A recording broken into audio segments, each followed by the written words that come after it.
Doctor ইউনূসের VVIP শেষ হওয়ার পরে প্রতিটি পয়সার হিসাব নেবেন, প্রতিটি পয়সার হিসাব যদি না মিলে ওই গায়ের চামড়া খুলবেন, খুলে জুতা বানাবেন, বানিয়ে আন্তর্জাতিক বাজারে বিক্রি করে জনগণের প্রতিটি পয়সার হিসাব, প্রতিটি পয়সা শোধ করতে হবে।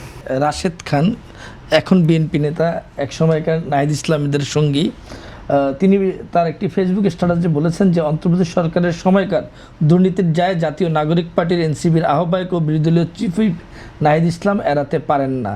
তিনি কয়েকজন উপদেষ্টাকে বিশ্বাস করে প্রতারিত হয়েছি, এসব উপদেষ্টাদের বিরুদ্ধে বর্তমানে দুর্নীতি, স্বজনপ্রীতি ও ক্ষমতার অপব্যবহারের অভিযোগ আসছে। নাহিদ ইসলাম তাদের নিয়োগকর্তা ছিলেন, সুতরাং তিনি কি এসবের দায় এড়াতে পারেন? আপনি কি মনে করেন?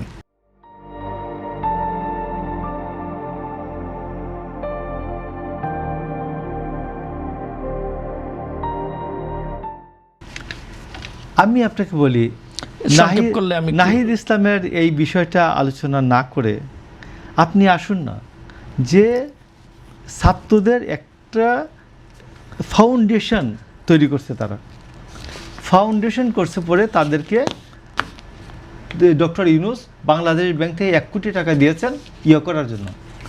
কি নাম? তো ওরা বলছে বাংলাদেশ ব্যাংকের কাছে তার 10 কোটি টাকা চাইছিল, তাদেরকে 1 কোটি টাকা দিয়েছে। আমি আপনাকে বলি যে আপনি কি গণভোটের পক্ষে ভোট প্রচারণার জন্য, এবং তাদের সহকর্মী আরেকজন বলছেন যে এরা টাকাটা মেরে দিয়েছে, এরা কোনো টাকা খরচ করে নাই।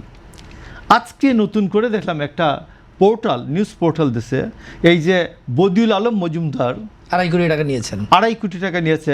বদিউল আলম মজুমদার কোথায় টক সাথে কথা বলেছেন আর কোথায় টাকা খরচ করছে? বদিউল আলম মজুমদার পেটে পাড়া দিয়ে 2.5 কোটি টাকা উদ্ধার করেন। বদিউল আলম মজুমদারকে ওরে পেটে পাড়া দেন, পাড়া দিয়ে ওরে মুখে দিয়ে বের করবেন না, পেছন দিয়ে বের করবেন না, 2.5 কোটি টাকা বের করবেন বাংলাদেশের মানুষের টাকা। ডক্টর ইউনূস এইভাবে টাকাকে বাংলাদেশের মানুষের তার চেলা চামুন্ডাদের মধ্যে তিনি টাকা এইভাবে বিলিক বন্টন করেছেন। এটা তার বাপের সম্পত্তি না, ইচ্ছা করলেই টাকা দেওয়া যায় না, ইচ্ছা করলেই টাকা খরচ, রাষ্ট্রের টাকা খরচ করা যায় না।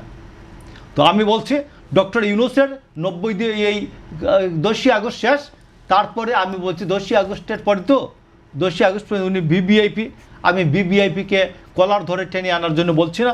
আমি ভিভিআইপি শেষ হওয়ার পরে প্রতিটি পয়সার হিসাব নেবেন, প্রতিটি পয়সার হিসাব যদি না মিলে ওই গায়ের চামড়া খুলবেন, খুলে জুতা বানাবেন, বানিয়ে আন্তর্জাতিক বাজারে বিক্রি করে জনগণের প্রতিটি পয়সার হিসাব, প্রতিটি পয়সা শোধ করতে হবে। এটা হলো আমার বক্তব্য।